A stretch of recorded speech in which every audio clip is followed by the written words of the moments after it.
New script. We got a new script. All right, wait. Don't start yet.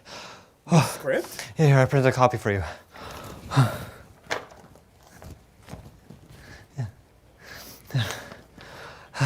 In today's episode, we have 4 documentaries that are centered around music and the sounds that connect us. From exploring the history of a Chinese flute to learning about what it's like to organize a small concert for a university fraternity, our show today is chock full of interesting stories. And stay tuned till the end of the show, where we'll be hearing some original music from indigenous rapper Wirase. Here, watching The Journal. Really? Loser.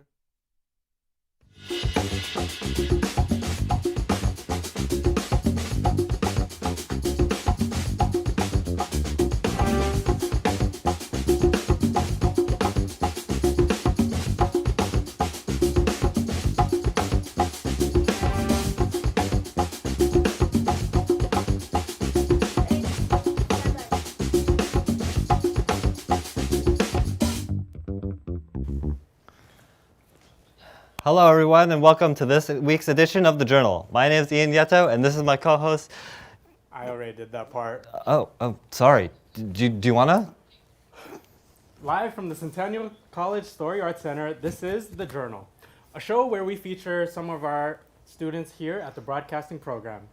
Our very first documentary is by Daisy Tran. It explores the vast history of the ethnic instrument, the halusi, through the eyes of a music student named Yulin Jue. That's the instrument that's made out of a gourd, right?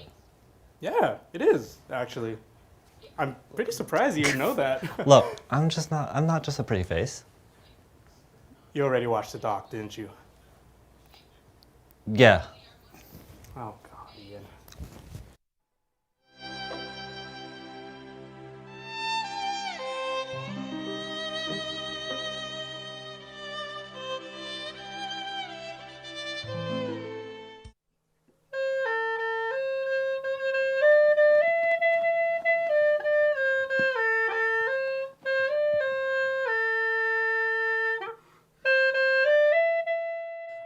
My name is Yulin Shi. My English name is Derek. I study in University of Toronto, Mississauga. My program is Art and Art History Specialist. I come from China. 葫芦丝是云南少数民族乐器，它起源可以追溯到先秦时期，主要在云南那里有很深的传统文化。它常用于吹奏山歌、农曲等民族曲调。葫芦丝呢，它可以分高、中、低音三种类型的音色，其音色独特淳朴，外观朴实，简单容易学习。它的形状和构造别具一格，由一个天然的葫芦和3根竹管，还有3枚金属簧片做成。我学习乐器很多年了，葫芦丝是我接触到的第一个中国传统民族乐器。我非常喜欢呢它的音色和外形。我妈妈呢也经常在她的车上放很多葫芦丝的经典的曲子。有一年呢，我和我的家人去云南旅游。当我们到了少数民族村的时候，我再一次的看到了现场版演奏葫芦丝。在那个时候，我已经深深的为了葫芦丝无法自拔了。所以渐渐的我爱上了葫芦丝，也开始练习有关葫芦丝的经典曲子。后来我也通过我自己的努力和老师的辅导，顺利的拿到了葫芦丝最高的证书。每当我回到加拿大的时候，我都会带上我的葫芦丝，因为当我想家的时候都会拿出来看一下，有的时候也会拿着乐谱去练习练习。还有一个点就是我想让更多的人了解并爱上葫芦丝这个乐器。我的室友呢，也渐渐地开始了解葫芦丝，因为这是中国的传统乐器，那些曲子会让人听上去很放松，所以他们也爱上了一些中国的传统音乐。当然，每当我疲惫的时候或者心情烦躁的时候，也会拿出来吹一吹，那样会让我心情什么的好很多。OK。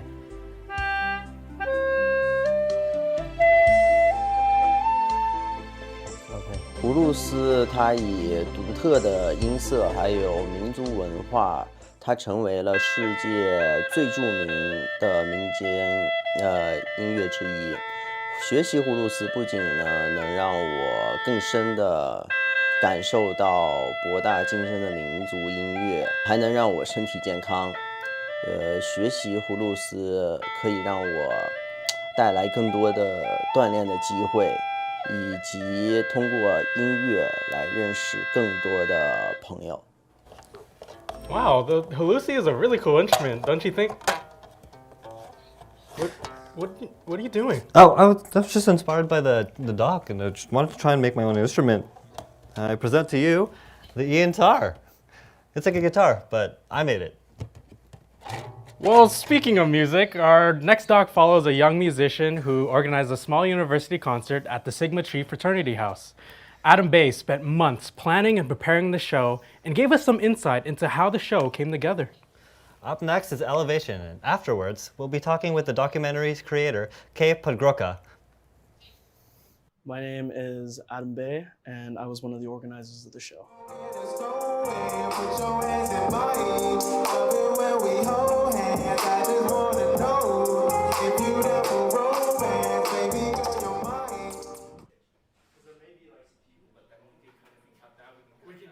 Adam and I, we were organizing this event, working with I personally, I do like visual work outside of this, manage an artist. One of the artists that's actually performing. This is Adam, I'm part of organizing the show. I mean, we're putting it together, me, Josh, and then we've got Hayden as well, who's a member of this fraternity here that we're actually hosting. He helps get us the reach to the university crowd, whichever we want to, all the people, all the kids. Getting all the flyers out to all the different people that want to and he's kind of just in charge of all the brothers who are working the event, things like that. And that's basically going to be it. Elevation 2023. Yeah.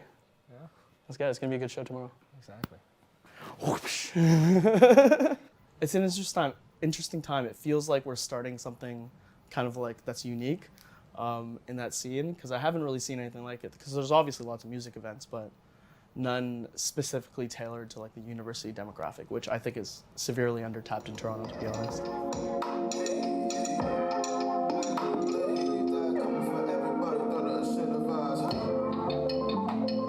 Well, I'm definitely feeling like a bit nervous because it's the first show we've thrown out of here, but also at the same time kind of confident in the team that we've put together to get this to run. So I think the show will go well, and I think it'll sound really good. It's just a matter of how many people actually end up coming out. And we've done our part in marketing and trying to push it, so at this point it's just if it flies, it flies. And if not, then we learn from our mistakes. Or we don't have this. I think music for me is like something of a drug, you know, it makes people feel like emotions and stuff like that, right? And bringing people to like a live music experience is meant to not only further just the artist's career, like that are coming in to perform at the show, but also to provide people with like a really dope live music experience, you know? I'm gonna plug those other lights in, but this is it.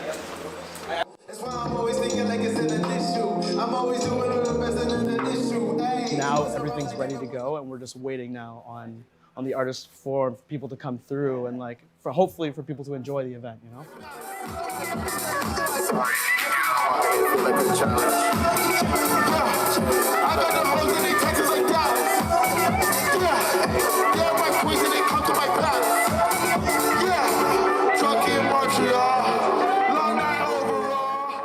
I did actually really enjoy it, and I thought it went very well, to be honest.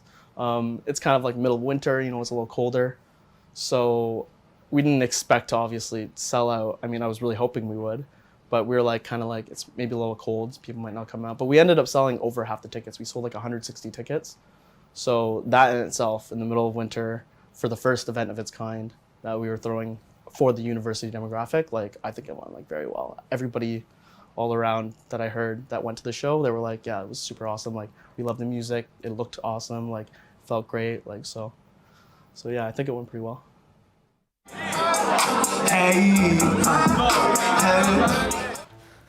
I don't know about you, Mark, but that documentary has me wanting to go see some live music. Do you know any good bands coming to town? Well, who's Half Alive is coming May 1st. Do you want to go see them? It's a date. Anyways, we got the creator of the doc that we just watched, Kay Pragroka, in a super secret location. She's here to talk to us a bit about her doc. Kay, are you there? Hello? Hey. Can you guys hear me? Yeah, we can hear you. All right, nice. So, how and where did you meet Adam? So I actually met him through my coworker, who is also a musician, and Adam is his producer. So I went to a couple of studio sessions, and we started hanging out afterwards. And then I heard about that he's throwing an event out of a frat house. So I was like, let's do it. I'm down to take some photos and take some videos. So yeah. Well, it looked great. Do you see yourself following any other local artists around to tell their stories, or? Yeah, absolutely. Like I got to know a lot of people in that event and through my coworker. So I think in the future I would really love to like tell their stories and tell a little bit more about what they're up to.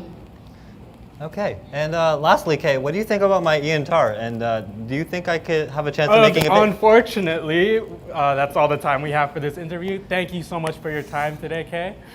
Coming up next, we have a documentary about Deanna Tranny, a receptionist at a veterinarian clinic who has a deep passion for music. We'll learn about how music can be an outlet to help people work through pain and how Deanna uses her hobby to relieve stress. Made by our very own Anthony Santia, this is The Happy Song. Why don't you let her finish?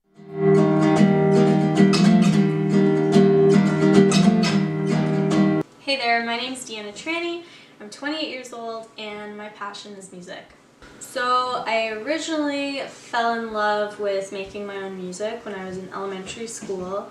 The earliest memory I have was probably when I was 8 years old. I remember writing a song called Class Clown. That's literally the earliest memory I have and the title name. After that, I would just start writing random things down and I'd make up a melody, and I noticed that I really enjoyed that and I liked the feeling it gave me, so I just continued with that. I don't think I became very serious about making music until I was about 12 years old. So I just honestly kept writing. I never stopped, even during my classes. I was notorious of not really paying attention because I would just be so busy with writing. Even if the songs that I was writing were very repetitive and they were talking about things like love, even though like at 12 you don't have like a full understanding of love. That's like all I would write about. When I was 12 years old, I was also going through a lot of things in my family, so it was just a great outlet to turn to. But I didn't really start collaborating with other musicians until like in grade 9. I performed a Paramore cover at my school's music fest. I think it was called Winterfest. And I remember shortly after that performance was done, I had a group of guys who were a year older than me. They were like, we're in a band, we play music, do you want to hang out and play songs sometime?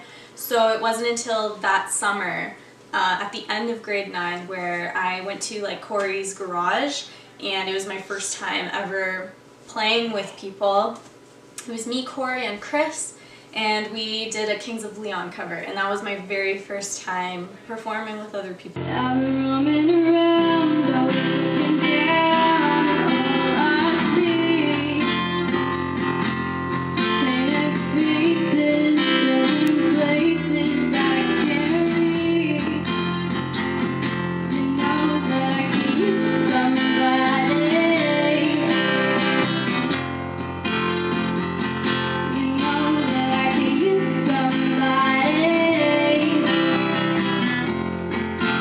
first time being in an actual band making original music was when I started grade 10, and it was with an old family friend named Brandon. He was the drummer, and I remember he messaged me and he was like, hey, we are looking for a new singer. Do you want to come over, listen to some of our stuff and see what you think? And so I did, and then I was in that band, and we made some original songs. It did not last very long, but it was a very good experience, and I was starting to learn like what I liked, what I didn't like, how I wanted to collaborate with people, if I still wanted to collaborate with people. So I wrote this in grade 11, first ever song on the guitar, very simple, but it's called Lock It. And it was about liking two guys kind of at the same time, and I knew that I was being shitty. I was very self-aware, and I wrote this song as like an apology to the both of them because the three of us just all crashed and burned. So that's the premise of the song, but I only remember the first verse, so.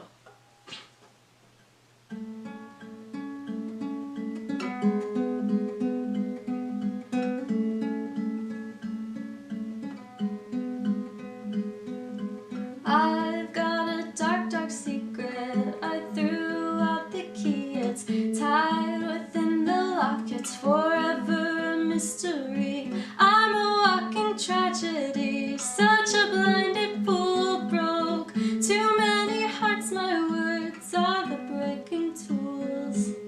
That's all I remember. So what I'm doing now is I'm a veterinary assistant in an animal hospital. We do general practice, but we also take on urgent cares and we do surgeries. So that's what I'm still super passionate about music. Wendo. So I basically, I guess, traded in my guitar and notebooks for animals. Right, Wendo?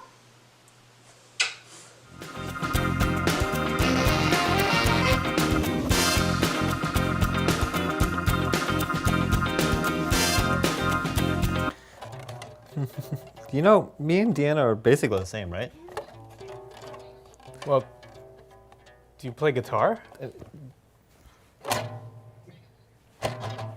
That doesn't count. Our last documentary this week is by Ricky Babcock and follows an indigenous rapper named Widase. He grew up on a native reservation on Manitoulin Island. In this documentary, he talks about how the trauma from his childhood influences his art and how he uses his music as a way of storytelling. This is Rhyme and Resilience.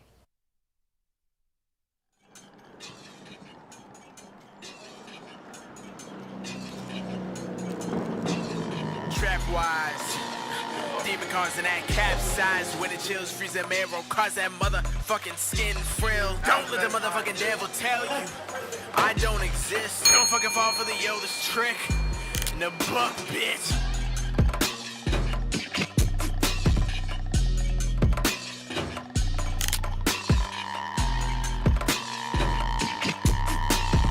My name is Widase, and I am an indigenous hip-hop artist.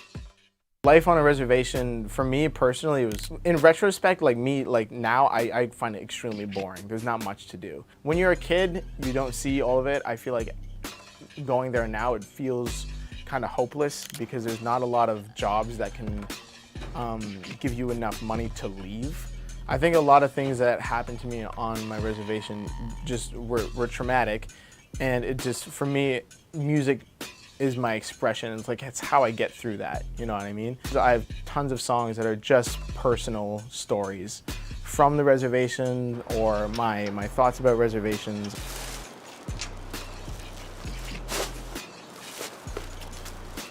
I mean, Black and Blue, the whole thing was about abuse, and there's so much from that that came from, you know, living there and living that life. They've been brainwashed in a system where it keeps them there, you know, which is terrible. And it makes my way into my music with songs like that, and songs like Poison. A lot of the subject matter on Poison has a lot to do with alcoholism on reservations. Stuck right in the story, right? And stuck looping and stuck in the same grouping. I love telling stories. That's my favorite thing to do when I'm writing a song, is like create some fantastical story or something. And so like the challenge is like creating a cool story and then also creating an actual song. That's just how it is when Redskins hip hip bubbling, seeing snow more and drinking until we numb again. Native people and Native culture as a whole is all built around storytelling, and like we weren't really known for writing stuff down, so it was all given through teaching. And so that was huge in the culture, and just like sitting down with people and just listening to stories. You know, I don't read a crazy amount of books or anything, but it's just like verbal storytelling is really, I think it comes from the culture. City full of poison and we choking on the smoke, but got the hardest fucking souls on the side of the note. You might be making pity prayers in the back of your thoughts, but we know when shit gets real, all that face you just gets lost. We got a city full of poison and we choking on the smoke, but got the hardest fucking souls on the side of the note. I think I was about 10 years old.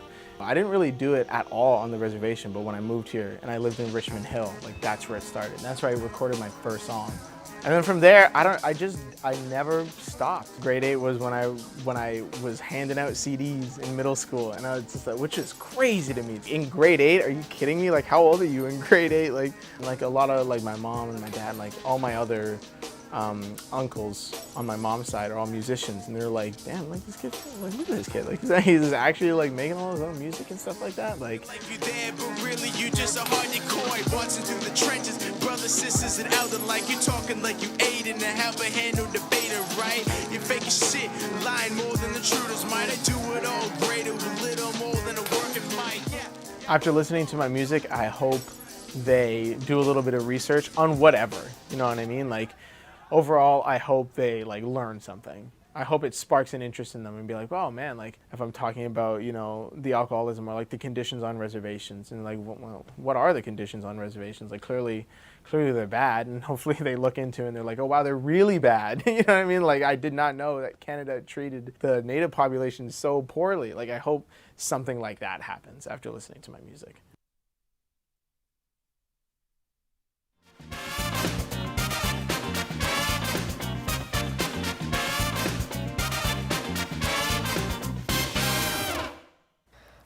Damn, how old were you when you were in grade 8? I think you're like 13. That's crazy, to be handing out music when you're 13. I didn't make my first instrument until I was 31. How old are you again, Ian? 31. That's what I thought. What's going on, guys? Hey. Oh, hey, Vidase, what are you doing here? Am I performing? Yeah. Right. Oh my gosh. Right. Oh, yeah, do your thing.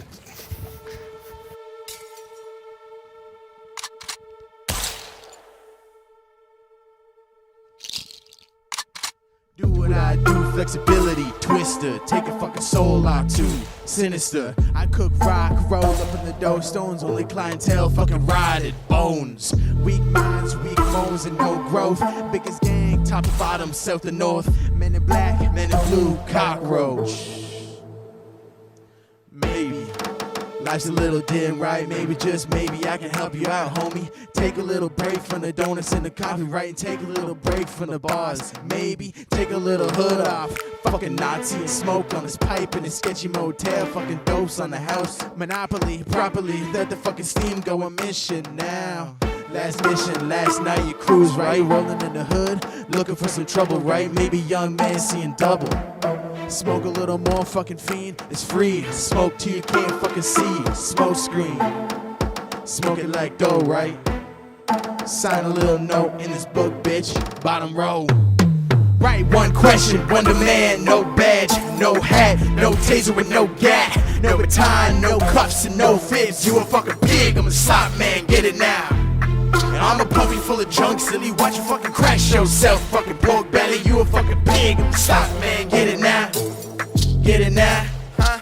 He hit it up, crash a party and killed young and blowers everywhere. Man, dude was fucking gunning for a bloody instigation. I can smell the alcohol from across the fucking station. Listen, shit, it's that easy, bitch. You spill the blood on the devil in the ear, witch.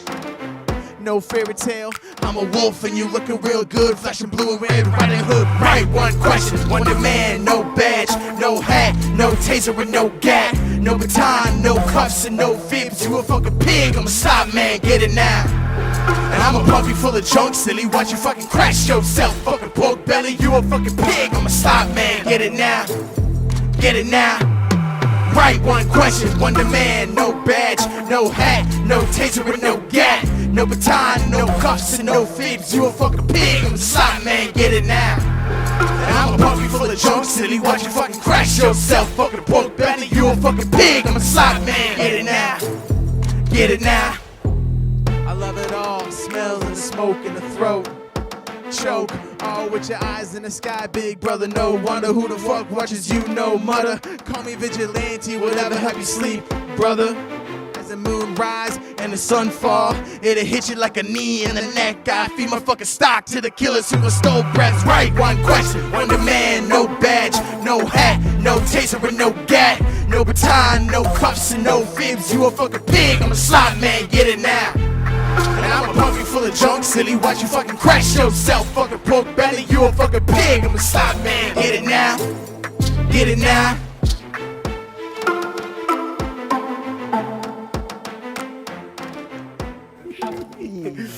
Goody. Good stuff, good stuff. Well, that's all the time we have this week. Thank you, Weedase, for performing for us today. We'll be hearing another song from you in just a moment. Make sure you folks at home join us next week. We'll be seeing some documentaries about art and culture. And you never know, you might see me be playing a song on my e-guitar. I don't know about that Play one. us out, Weedase. Clock in, gas on that flame up, that mask off, that name on. Whetstones of that list, 2 shit, 2 tops of those foes, 2 shit, 5, 6 of that 7, 9, 2 shit. Most of them just need a pinch, and that gluttony and those loose lips, just stuff it in and just run it up. There's no glitch with a weak bitch, no second cause and no crazy pause, and I walk it off in a week, bitch. No cause and not a peep, bitch. Just an empty body found with rotted teeth. Winking back to work like a tree, bitch. I blow it up on the line, see a true cook. Mastery, brazen up your faculty. I grow my own passionately. Red stained lips from that cop blood to that cherry tree, that victim pool pageantry. What? Fucking gorgeous, ain't it? Picturesque, you swear to Christ, a fucking goth painting. Fire deep in that cavity and it can't be, it's raw shit. Spin a face of that lie shit, it's raw shit. You gon' gnaw on this token belt with my saw. I know, run it up, cook it up, soak it up, cherry red on that turn cheek, blue lips and that white teeth. Yo, run it up, cook it up, soak it up, cold touch with no body. He got found next to 6 feet deep, just a pinch. Got his slots of ramens and victims. Too bad I'm just air. Dash quick, I don't get looks. They don't look behind, they don't look for cooks. Thanks to the bill, cash in the till. After though, they go missing shit. Don't forget to go tip, man. I don't run it up. Cook it up, soak it up, cherry red on that turn cheek. Blue lips with those white teeth. Don't run it up. Cook it up, soak it up, cold touch with no body. He got found next to 6 feet deep.